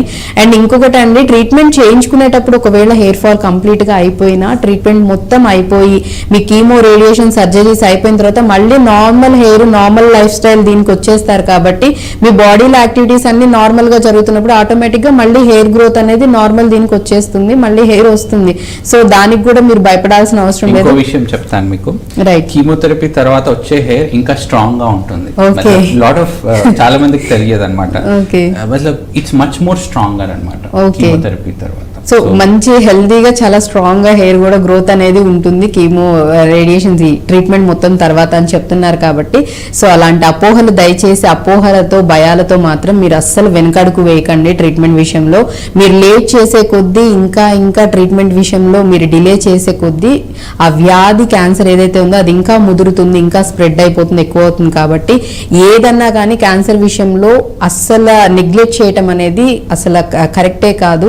మనం ఎంత త్వరగా దాన్ని కన్ఫర్మ్ చేసుకుని ఎంత త్వరగా ట్రీట్మెంట్ అనేది చేయించుకుంటే అంత త్వరగా మనం నార్మల్ లైఫ్కి రావడానికి పాసిబిలిటీస్ ఉంటాయి. మనం లేట్ చేసే కొద్దీ స్టేజెస్ అనేవి పెరుగుతూ ఉంటాయి. దానివల్ల ఫర్దర్ ఇంకా ఇంపాక్ట్ అనేది ఇంకా ఎక్కువ ఉంటుంది. ట్రీట్మెంట్స్ ఇవన్నీ చేయించుకొని ఇంకా ఎక్కువగా సఫర్ అవ్వాల్సి ఉంటుంది. కాబట్టి దయచేసి అలాంటి పనులు అయితే చేయకండి. అండ్ డాక్టర్ గారు ప్రతి ఒక్కరు కూడా చెప్తుంది అదే, ఇప్పుడు చాలా మెడికల్ దీనిలో చాలా అడ్వాన్స్డ్ టెక్నాలజీస్ వచ్చాయి. ఒకప్పటిలాగా ఫారిన్ కంట్రీసే వెళ్ళి చేయించుకోవాలి, ఫారెన్లోనే ట్రీట్మెంట్స్ ఉన్నాయన్న ఇది కూడా లేదు. ఎవ్రీథింగ్ అవైలబుల్గా ఉంటున్నాయి. ఈవెన్ ప్రైవేట్ హాస్పిటల్స్తో పాటు ఇంక్లూడింగ్ గవర్నమెంట్ హాస్పిటల్స్లో కూడా మెడిసిన్స్, ఇంజెక్షన్స్, ఎవ్రీథింగ్, డాక్టర్స్ కూడా ఎక్స్పర్ట్ డాక్టర్స్ కూడా అవైలబుల్గా ఉంటున్నారు. కాబట్టి దయచేసి అస్సలు నెగ్లెక్ట్ చేయొద్దు హెల్త్ విషయంలో. అండ్ చాలా లైట్ తీసుకునే వాళ్ళకి కూడా చెప్తున్నాం, క్యాన్సర్ అంత మీరు తీసుకున్నట్టు నార్మల్ ఏదో కోల్డ్ కాఫ్ లాగా లైట్ తీసుకున్నట్టుగా అస్సలు చేయకండి. క్యాన్సర్ అనేది అది ఉండే కొద్ది ఇంకా స్ప్రెడ్ అయిందంటే చాలా ఎఫెక్ట్ అనేది ఉంటుంది. రైట్. అండ్ వంశపారపర్యంగా కూడా రావడానికి కూడా చాలా తక్కువ ఛాన్సెస్ ఉన్నాయని చెప్పారు. ఇఫ్ ఇన్ కేస్ ఒకవేళ డౌట్స్ ఉన్నా కానీ ఇటువంటి టెస్ట్లు వాటికి సంబంధించినవి కూడా ఉన్నాయని చెప్పారు. ఒకవేళ కంప్లీట్గా అసలు రాకుండా ఉండడానికి ఇప్పుడు నార్మల్గా మనకి కొన్ని హెల్త్ ఇష్యూస్కి సంబంధించి వ్యాక్సిన్స్ అనేవి వచ్చాయి. అలానే ఈ క్యాన్సర్స్కి సంబంధించి కూడా ఏమన్నా వ్యాక్సిన్స్ అనేవి ఏమైనా అవైలబుల్గా ఉన్నాయి, అటువంటివి ఏమన్నా రావటం జరిగిందంటారా? సో క్యాన్సర్ మహమ్మారి నుంచి మనం కాపాడుకోవడానికి రెండు విధానాలు ఉన్నాయండి. ఒకటి ప్రివెన్షన్, అంటే కంప్లీట్ గా రాకుండా కాపాడుకోవడానికి. రెండోది ఏంటంటే ఎర్లీ డిటెక్షన్, అంటే ఎర్లీ స్టేజ్ లో దాన్ని స్క్రీనింగ్ అంటాం. మనం ప్రివెన్షన్ పరంగా వెళ్తే ఒక వ్యాక్సిన్ అందుబాటులో ఉందండి. అది సర్వైక్స్ క్యాన్సర్, గర్భాశయ ముఖద్వార క్యాన్సర్ ని కంప్లీట్ గా ప్రివెంట్ చేయడానికి మనము 9 to 25 years మధ్యలో ఉన్న లేడీస్ లో మనం ఇవ్వగలిగితే అది ఖచ్చితంగా సర్విక్స్ క్యాన్సర్ ని ప్రివెంట్ చేస్తుంది అనమాట. That is one thing. అట్లాగే హెల్తీ లైఫ్ స్టైల్, డైలీ మనం అట్లీస్ట్ వీక్ లో 5 days అన్నా మనం రన్నింగ్ చేయగలిగితే, at least jogging for 20 minutes, that is sufficient. This much physical activity. దాంతోపాటు healthy food, fibre based diet, these are all preventive measures. అట్లాగే cancer ని ఎర్లీగా డయాగ్నోస్ చేయడానికి వాడే విధానాన్ని స్క్రీనింగ్ అంటాం. బ్రెస్ట్ క్యాన్సర్ లో మనం అనుకున్నట్టు మ్యామోగ్రామ్ అనే పరీక్ష ఉంటుంది. ప్రతి 40 years దాటిన తర్వాత ప్రతి సంవత్సరానికి ఒకసారి మ్యామోగ్రామ్ చేయించాలన్నమాట. రెండో test is Pap smear for cervix cancer. So 25 years దాటిన తర్వాత లేడీస్ లో 1-2 years ఒకసారి పాప్స్మియర్ చేయగలిగితే సర్విక్స్ క్యాన్సర్ ని తొలి దశలోనే మనం గుర్తుపెట్టే అవకాశం ఉంటుంది అనమాట. అట్లాగే పెద్ద పేగు క్యాన్సర్, కోలన్ క్యాన్సర్ అంటారు. మన కోలన్ ఏంటంటే పేగులు చాలా పెద్దగా ఉంటాయి అన్నమాట. లోపల చిన్నగా మొదలైనప్పుడు కూడా మనకి ఏమీ తెలియదు. సో 50 years 50 సంవత్సరాలు దాటిన తర్వాత కొలనోస్కోపీ అనే పరీక్ష చేస్తారనమాట. అది మన పేగు లోపల భాగంలో ఎక్కడన్నా ఏమన్నా కణుతులు ఏమన్నా ఉన్నాయా అనేది మనకి డయాగ్నోస్ చేసి దాన్ని కంప్లీట్ గా మనం ఎలిమినేట్ చేయొచ్చు. కొన్ని పాలిప్స్ అని ఉంటాయండి మన పేగుల లోపల. ఆ పాలిప్స్ అనేది 10-15 సంవత్సరాల తర్వాత క్యాన్సర్ లాగా రూపాంతరం చెందే అవకాశం ఉంటుంది అనమాట. సో ఆ పాలిప్స్ అనేది మనం కొలనోస్కోపీలో మాత్రం డిటెక్ట్ చేయగలిగితే అదే మొగ్గ దశలోనే మనము దాన్ని కంప్లీట్ గా ఎలిమినేట్ చేయొచ్చు. సో నేను చెప్పినట్టు ప్రివెన్షన్ కి, క్యాన్సర్ రాకుండా ఉండడానికి సర్విక్స్ క్యాన్సర్ కి వ్యాక్సిన్ ఉందండి. అట్లాగే healthy diet, running and physical activity, ఇది ప్రివెన్షన్. అట్లాగే క్యాన్సర్ ని ఎర్లీగా డయాగ్నోస్ చేయడానికి రొమ్ము క్యాన్సర్ కి మ్యామోగ్రామ్ అదే ఉందండి. 40 years తర్వాత చేయించుకోవాలి. సర్విక్స్ క్యాన్సర్ కి పాప్స్మియర్ అని ఉంది. 25 years దాటిన తర్వాత వాళ్ళు ఈ పాప్స్మియర్ చేయించుకోవాలి. అట్లాగే కోలన్ క్యాన్సర్, పెద్ద పేగు క్యాన్సర్ కి మనకి ఏంటంటే కొలనోస్కోపీ అనేది 50 సంవత్సరాల తర్వాత మనము 5 సంవత్సరాలకు ఒకసారి చేస్తే మనం ఆ పాలిప్ దశలోనే క్యాన్సర్ ని మొగ్గ దశలోనే తొలగించగలిగితే మళ్ళీ క్యాన్సర్ రావడం అనేది ఏమీ ఉండదన్నమాట. సో ఈ 2 steps విధానంగా మనము చేయగలిగితే క్యాన్సర్ మహమ్మారిని మనం ఖచ్చితంగా ఫైట్ చేయొచ్చు. ప్రివెన్షన్ అండ్ స్క్రీనింగ్, ఈ రెండు మనం సైమల్టేనియస్ గా చేయగలగాలన్నమాట. అండ్ అలాగే ఇంకొకటి కూడా ఇంపార్టెంట్ థింగ్, ఎవరైతే అంటే ఆల్రెడీ క్యాన్సర్ వచ్చి ట్రీట్మెంట్ ఏదైతే కీమో కానీ, రేడియేషన్ కానీ, లేకపోతే సర్జరీస్ అయి ఉన్న వాళ్ళు ఉన్నారో, లేకపోతే ఈ ట్రీట్మెంట్స్ ఏదో ఒకటి నడుస్తున్న వాళ్ళు ఉన్నారో, ఫుడ్ కూడా చాలా చాలా ఇంపార్టెంట్. అంటే ఇప్పుడు మీరు ఏదైతే రాకుండా ఉండడానికి ఎటువంటి ఆహారం తీసుకోవాలి ఏదని చెప్పారో, అండ్ అలాగే ట్రీట్మెంట్ టైంలో కూడా మనం తీసుకునే ఫుడ్ అనేది, డైట్ అనేది చాలా చాలా ఇంపార్టెంట్ కాబట్టి. అండ్ చాలా మంది కూడా ప్రాపర్గా తీసుకోరు, ఫుడ్ తినాలని అనిపించదు, అనిపించదు, ఆకలి వేయకపోవటము, లేకపోతే ఏదైనా తిన్నా కానీ టేస్ట్ అనేది తెలియకపోవడం, ఇలా సఫర్ అయ్యి ఫుడ్ అనేది కంప్లీట్గా అవాయిడ్ చేసే వాళ్ళు కూడా ఉన్నారు. అలాంటి సిచ్యువేషన్లో వీళ్ళు ఆ టైంలో, ఈ టైం పీరియడ్లో, ట్రీట్మెంట్ టైం పీరియడ్లో ఎటువంటి ఆహారం అనేది వాళ్ళకి చాలా మంచిది అంటారు? ఇది వెరీ ఇంపార్టెంట్ క్వశ్చన్ అండి. సో క్యాన్సర్ ట్రీట్మెంట్, కీమోథెరపీ కానీ, రేడియేషన్ కానీ, టార్గెటెడ్ థెరపీ కానీ వెళ్తున్నప్పుడు ఎటువంటి డైట్ తీసుకోవాలనేది చాలా మందిలో అపోహలు ఉంటాయి. ఇంతకుముందు మనం డిస్కస్ చేసినట్టు ఈ కీమోథెరపీ కానీ, రేడియేషన్ థెరపీ వల్ల బాడీలో హీట్ పెరిగిపోతుంది అనమాట. దానివల్ల ఏమవుతుందంటే మనం సపోజ్ స్పైసీ డైట్ కానీ తీసుకుంటే ఆ హీట్ ఇంకా పెరిగిపోతుంది అనమాట, దానివల్ల diarrhoea. So the first thing ఏంటంటే ఏ ఫుడ్ తీసుకున్నా కానీ spice content should be minimal అనమాట, పూర్తిగా తగ్గించేసేయాలి. సెకండ్ పాయింట్ ఏంటంటే మనం ఏది తిన్నా కానీ ప్రాపర్లీ బాయిల్డ్ తీసుకోవాలన్నమాట.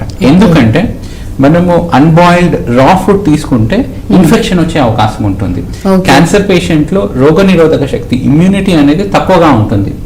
అట్లాగా రోగనిరోధక శక్తి, ఇమ్యూనిటీ తక్కువ ఉన్నప్పుడు మనం రా ఫుడ్ తీసుకుంటే ఇన్ఫెక్షన్ వచ్చే అవకాశం ఉంటుందండి.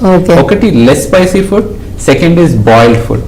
థర్డ్ ఏంటంటే వాళ్ళకి ఈజీగా డైజెస్ట్ అయ్యే విధంగా మనం మెత్తగా చేయాలి. నెక్స్ట్ క్యాన్సర్ పేషెంట్స్ ఏంటంటే వాళ్ళకి తినే వాంఛ ఉండదు అనమాట, అపిటైట్ అనేది ఉండదు అనమాట. దానివల్ల మనం ఏం చెప్తామంటే నార్మల్ పర్సన్ లో ఎట్లా అయితే బ్రేక్ఫాస్ట్, లంచ్, డిన్నర్ ఇస్తామో వాళ్ళకి ఆ మధ్యలో కూడా మనం కొంచెం కొంచెం ఇవ్వాల్సి వస్తుంది. Small frequent meals. So breakfast, lunch మధ్యలో ఒక స్నాక్ మీల్ లాగా ఇవ్వాల్సి వస్తుంటుంది. అట్లాగే మనం నైట్ పడుకున్నప్పుడు మార్నింగ్ లేసేంత వరకు ఆల్మోస్ట్ 8 to 10 hours ఉంటుంది అనమాట. క్యాన్సర్ పేషెంట్స్ లో మేము ఏం చేస్తామంటే మిడ్ నైట్ స్నాక్ మీల్ అని చెప్తాం. వాళ్ళు పడుకునే బెడ్ పక్కన ఒక జ్యూస్ కానీ, సమ్ ఫ్రూట్ కానీ అది కట్ చేసుకొని మధ్యరాత్రిలో ఎప్పుడైనా యూరిన్ వెళ్ళినప్పుడు 2 o'clock 3 o'clock they can take. మనకి ఏంటంటే క్యాన్సర్ పేషెంట్స్ లో ఒకేసారి they cannot take the full quantity of food అనమాట. నార్మల్ గా సపోజ్ మనం బ్రేక్ఫాస్ట్ అప్పుడు 2-3 ఇడ్లీస్ తీసుకుంటాం అనుకోండి, 3 ఇడ్లీస్ వాళ్ళు ఒకేసారి తీసుకోలేకపోతారు. ఆ టైం ఇచ్చేసి 1 hour తర్వాత ఇంకో ఇడ్లీ ఇవ్వండి. సో ఇట్లా స్మాల్ క్వాంటిటీ, ఫ్రీక్వెన్సీ పెంచాలి. అంటే కొంచెం కొంచెంగా ఎక్కువ సార్లు వాళ్ళకి ఫుడ్ అనేది ఇస్తూ ఉండాలి. అండ్ అది కూడా స్పైసెస్ చాలా తక్కువ ఉన్నవి అండ్ జావలాగా ఉండే ఫుడ్ అనేది వాళ్ళకి కనుక పెడుతూ ఉన్నట్లయితే కనుక కొంచెం వాళ్ళు ఎనర్జెటిక్ గా ఉండడానికి, కొంచెం ఓపిక అది రావడానికి ఉంటుంది అనేసి చెప్తున్నారు. సో 3 చెప్పానండి. Less spicy food, properly boiled చేసి వెరీ ఇంపార్టెంట్. అట్లాగే మనం ఏమి ఇచ్చినా స్మాల్ ఫ్రీక్వెంట్ ఇవ్వాలి. నెక్స్ట్ ఇంపార్టెంట్ ఏంటంటే మన ఫ్రూట్స్ అవి ఉంటాయి కదండి, ఫ్రూట్స్ అవి బయట సర్ఫేస్ లోనే మనకి ఇన్ఫెక్షన్ అనేది ఉండే అవకాశం ఉంటుంది. అట్లాగే ఈ ఫర్టిలైజర్స్ కానీ అవి స్ప్రే చేస్తూ ఉంటారు. సో పీల్ చేసి ఇవ్వాలి. సో ఫ్రూట్స్ కానీ ఏమైనా ఇచ్చినప్పుడు ఆ స్కిన్ పీల్ చేసి ఇవ్వాల్సి వస్తుంది. సపోజ్ యాపిల్ ఇవ్వాలనుకోండి, మంచిగా వాష్ చేసి ఆ స్కిన్ పీల్ చేసి ఇవ్వాల్సి వస్తుంది అనమాట. క్యాన్సర్ పేషెంట్ లో ఫుడ్ రిలేషన్ ఏంటంటే మనకు 2 ఇష్యూస్ ఉంటాయి అనమాట. ఒకటి వాళ్ళకి ఇన్ఫెక్షన్ వచ్చే అవకాశం ఉంటుంది, 2 ఆ ఫుడ్ టాలరేట్ చేయడంలో డిఫికల్టీ ఉంటుంది. ఈ 2ని మనము ఎలిమినేట్ చేయాలంటే మనకి సొల్యూషన్స్ ఏంటి? Less spicy food, small frequent meals, proper గా బాయిల్ చేయివ్వండి అండ్ స్కిన్ పీల్ చేసి ఇవ్వాలన్నమాట. ఇట్లాంటి మాడిఫికేషన్స్ మనం ఇవ్వగలిగితే దెన్ ఖచ్చితంగా వాళ్ళ న్యూట్రిషన్ అది ఇంప్రూవ్ అయ్యి ట్రీట్మెంట్ తో పాటు వెయిట్ లాస్ కాకుండా ఉంటుంది అనమాట. అండ్ దీనిలో కూడా ఇంకొకటి కూడా అడగాలి డాక్టర్ గారు, కొంతమంది అడుగుతూ ఉంటారు, అంటే ట్రీట్మెంట్ ఇలా నడుస్తున్న వాళ్ళకి నాన్ వెజ్ పెట్టొచ్చా? ఎందుకంటే ఇప్పుడు ఏది any type of health issue ఏది నడుస్తున్నా కానీ హ్యాపీగా అన్ని ఫుడ్ తీసుకోవచ్చు అని డాక్టర్స్ చెప్తూ ఉంటారు కదా. మరి ఇటువంటి క్యాన్సర్ తో సఫర్ అయ్యే వాళ్ళకి నాన్ వెజ్ అనేది పెట్టొచ్చు, ఒకవేళ పెడితే అన్ని పెట్టొచ్చా, లేకపోతే పర్టికులర్ గా ఇలా ఏమన్నా ఉంటుందా అనే డౌట్ కూడా ఉంది. సో దానికి ఏం చెప్తారు? సో క్యాన్సర్ ట్రీట్మెంట్ కానీ క్యాన్సర్ డయాగ్నోస్ అయిన తర్వాత నాన్ వెజిటేరియన్ డైట్ అవాయిడ్ చేయవలసిన అవసరం ఏ మాత్రము లేదు. ఓకే, చేయక్కర్లేదు. దే కెన్ టేక్ ఎగ్స్, అట్లాగే నాన్ వెజ్ చికెన్ కానీ మటన్ కానీ తీసుకోవచ్చు విత్ ప్రికాషన్ దట్ అది డైజెస్ట్ అయ్యే విధంగా ప్రాపర్ గా బాయిల్ చేయాలన్నమాట. స్పైసెస్ ని తగ్గించాల్సి వస్తుంటుంది. నాన్ వెజ్ అలౌ చేస్తున్నామని టండూరి చికెన్ అట్లాంటివి తీసుకోవచ్చు. ఇంట్లో ఏంటంటే జాగ్రత్తగా మంచిగా క్లీన్ చేసి బాయిల్ చేసి స్పైసెస్ తక్కువగా ఉండే విధంగా ఓకే, తీసుకోవాలి. మసాలాలు అవన్నీ చాలా తక్కువ వేసి అండ్ బాగా కుక్ చేయమని చెప్తున్నారు. అలా అని మరి ఓవర్ కుక్డ్ కూడా కాకుండా ప్రాపర్ గా కుక్ చేసుకొని కొంచెం అంటే వాళ్ళకి డైజెస్ట్ అయ్యే విధంగా ఉండేలాగా పెట్టొచ్చు అని చెప్తున్నారు. అండ్ అది కూడా చెప్పారు కదా, ఇప్పుడు డాక్టర్ గారు అని చెప్పేసి మీరు ఎంత బల్క్ గా తీసుకువెళ్ళి పెట్టడాలు అలాంటివి చేయకండి. అది కూడా మీరు ఒకవేళ ఎవరైనా పేషెంట్స్ ఉన్నా, మీకు సంబంధించిన వాళ్ళు ఉన్నా కానీ అది కూడా ఖచ్చితంగా డాక్టర్ని అడిగి వాళ్ళు ఎంత తెమ్మని చెప్తారంటే ఎంత క్వాంటిటీ పెట్టమని చెప్తారు ఏంటనేది కూడా ఒక్కసారి మీరు ఖచ్చితంగా కనుక్కొని డాక్టర్ సజెషన్ మీద మీరు వాళ్ళకి పెట్టడం చేయండి. లేదు అంటే బ్లైండ్ గా మేము పలానా దానిలో చూసాం, లేకపోతే పలానా డాక్టర్ సజెస్ట్ చేశారు అన్ని పెట్టొచ్చు అని చెప్పారని మీరు బిర్యానీస్ డాక్టర్ గారు అన్నట్టు తందూరీస్ పెట్టారంటే లేనిపోని ప్రాబ్లమ్స్ అయితే వస్తూ ఉంటాయి. కాబట్టి ఇంకో విషయం ఏంటంటే మన ఇళ్లలో రాత్రి కొద్దిగా ఫుడ్ మిగిలిపోతే మరుసటి రోజుకి మనం పెట్టుకుంటాం. సో అట్లాంటి అలవాట్లు తెలుగు రాష్ట్రాల్లో చాలా ఉందన్నమాట. సో క్యాన్సర్ పేషెంట్స్ కి ఫ్రెష్ ఫుడ్ ఇవ్వాలండి. సో అట్లా నిల్వ ఉంచినవి ఒక రోజు 2 రోజుల తర్వాత ఫుడ్లు అట్లా వండినవి పెట్టొద్దని చెప్తున్నారు. Fresh cooked and boiled, right, ఇది మనం ఇవ్వాలి. అప్పటికప్పుడు చక్కగా ఫ్రెష్ గా ఆ రోజు చేసినవి మాత్రమే పెట్టండి అని చెప్తున్నారు. అండ్ అలాగే డాక్టర్ గారు ఇంకొంతమంది కూడా ఏంటంటే బ్రెస్ట్ క్యాన్సర్ వచ్చిన వాళ్ళు లేడీస్ లో ఏంటంటే మొత్తం బ్రెస్ట్ అంతా ఒక సైడ్ కంప్లీట్ గా తీసేస్తారు అని చెప్పేసి ఆ భయంతో కూడా డాక్టర్ వరకు రాని వాళ్ళు కూడా, అంటే డాక్టర్ దగ్గరికి వెళ్ళి చూపించుకునే వాళ్ళు కూడా చాలా మంది ఉన్నారు. అంటే ఇక్కడ క్వశ్చన్ ఏంటంటే అన్ని స్టేజెస్ లో, అంటే ఏ స్టేజ్ లో ఉన్నా కానీ రిమూవ్ చేసేస్తారా, లేకపోతే పర్టికులర్ గా దానికి కూడా ఈ స్టేజ్ లోనూ, లేకపోతే మొత్తానికే కంప్లీట్ గా ఎఫెక్ట్ అయిపోయింది ఆ పార్ట్ అంతా అన్న సిచ్యువేషన్స్ లోనే రిమూవ్ చేయడం ఉంటుందా? సో బ్రెస్ట్ క్యాన్సర్ సర్జరీలో చాలా అధునాతనమైన చికిత్సా విధానాలు వచ్చాయన్నమాట. ఇంతకు పూర్వం మీరు అన్నట్టు పూర్తిగా రొమ్ము తొలగించేవాళ్ళు, కానీ ప్రస్తుతం ఏంటంటే చిన్న సైజులో ఉన్నచో కేవలం ఆ క్యాన్సర్ కణితి వరకు మాత్రమే మనం తొలగిస్తాం అన్నమాట. రొమ్ముని అలాగే ఉంచుతాం. సపోజ్ ఆ క్యాన్సర్ కణితి సైజ్ పెద్దగా ఉందనుకోండి, మనం ఫస్ట్ కీమోథెరపీ ఇంజెక్షన్స్ ఇస్తాం అన్నమాట. ఇంజెక్షన్స్ ఇచ్చేసి ఆ కణితిని సైజ్ ని తగ్గిస్తాం. తగ్గిన తర్వాత దెన్ సర్జరీ చేస్తాం. ఇట్లాంటి పరిస్థితుల్లో ఏంటంటే ఈ సర్జరీనే బ్రెస్ట్ కన్జర్వేషన్ సర్జరీ అంటాం. అంటే దీని అర్థం ఏంటంటే కేవలం క్యాన్సర్ ఉన్న కణితిని తొలగించి రొమ్ము అలాగే ఉంటుంది అనమాట. ఓన్లీ కణితను మాత్రమే రిమూవ్ చేస్తారని చెప్తున్నారు. ఈ చికిత్సా విధానం వల్ల క్యాన్సర్ ట్రీట్మెంట్ సంపూర్ణంగా జరుగుతుంది. అట్లాగే లేడీస్ లో సెల్ఫ్ కాన్ఫిడెన్స్ అనేది కూడా బూస్ట్ అవుట్ అవుతుంది. అంటే పూర్తిగా రొమ్ము తొలగించకుండా కేవలం కణితి వరకే తొలగించి ఈ విధానంలో కూడా సక్సెస్ రేట్ అనేది చాలా నార్మల్ గా ఉంటుంది.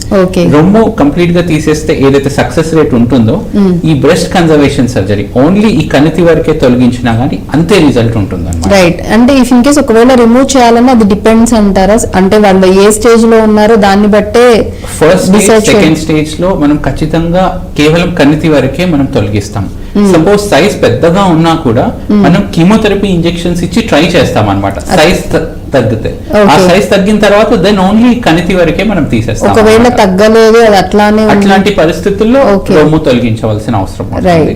లేనిచో మనం కేవలం కణితిని మనం తొలగించవచ్చు. ఓకే, సో ఎవరైతే ఈ డౌట్ తో కూడా చాలా మంది ఉంటారు కాబట్టి వాళ్ళ కోసం అడగడం జరిగింది. అంటే డాక్టర్ గారు చెప్పినట్లుగా ఓన్లీ పర్టికులర్ ఏదైతే కణిత ఉందో అది మాత్రమే తొలగిస్తారు. ఇఫ్ ఇన్ కేస్ ఒకవేళ కీమో మనం ట్రీట్మెంట్ ఇవన్నీ చేస్తున్నా గానీ దాని సైజ్ తగ్గలేదు అని అంటే గనక అటువంటి కండిషన్స్ లో, అటువంటి సిచ్యువేషన్స్ లో మాత్రమే రిమూవ్ చేస్తారని చెప్తున్నారు. కాబట్టి సో ఇటువంటి సందేహాలతో, భయాలతో కూడా భయపడిపోయి రాకుండా డాక్టర్స్ ని కన్సల్ట్ అవ్వకుండా ఉండే వాళ్ళ కోసమే అడగడం జరిగింది. సో అటువంటి అపోహలు ఏం పెట్టుకోకండి. ఒకవేళ నిజంగానే మీకు డిటెక్ట్ అయ్యి మీరు సెల్ఫ్ చెక్ చేసుకున్నప్పుడు మీకు ఏదైనా ప్రాబ్లం ఉందంటే మాత్రం ఖచ్చితంగా డాక్టర్ దగ్గరికి మీరు ఖచ్చితంగా వెళ్ళండి అండ్ టెస్ట్ చేయించుకొని కన్ఫర్మేషన్ చేయించుకోండి, ట్రీట్మెంట్ కూడా చేయించుకోండి. హ్యాపీగా మీ ఫర్దర్ లైఫ్ ని హ్యాపీగా లీడ్ చేయొచ్చు. మంచి ఫర్దర్ లైఫ్ కూడా చాలానే ఉంటుంది. అక్కడతోనే లైఫ్ అనేది ఎండ్ అయిపోదు, స్టాప్ అయిపోదు. కాబట్టి ప్రతి ఒక్కళ్ళు కూడా ఇది గమనించండి. మరీ ఇంతలా చెప్తున్నప్పుడు right. Before that thank you so much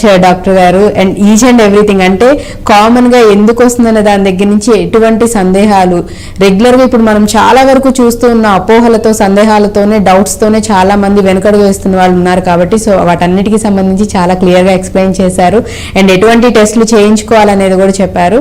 thank you sir, thank you so much. Thank you, నమస్తే. సో చూసారు కదా, ఇదండి ఇవాల్టి టాపిక్. నెక్స్ట్ మరో టాపిక్ తో మళ్ళీ మీ ముందుంటాను. Keep watching iDream news.